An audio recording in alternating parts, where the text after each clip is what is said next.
నేను కొనసాగించినావు. అది కూడా కేసీఆర్ గారు ఆనాడే 7,500 కోట్లు సిద్ధం చేస్తే రైతాంగానికి ఇవ్వకుండా అడ్డుపడి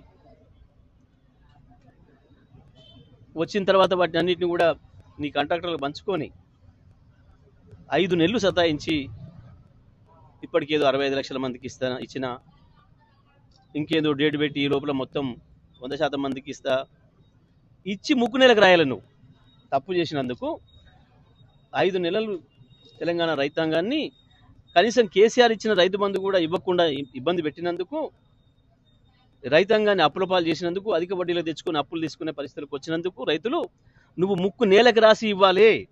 ఏదో గొప్పగా నేను ఇచ్చినా అని చెప్పేసి మాట్లాడుతున్నావు, పోజులు కొడుతున్నావు ఇస్తా అని చెప్పి. ఇవ్విచ్చేదేంది? రైతుల హక్కు అది. నువ్వేదో పెద్ద దానం ఇచ్చినట్టు కేసీఆర్ని ఛాలెంజ్ చేస్తున్నావు. సిగ్గుండాలి కొంచెమన్నా.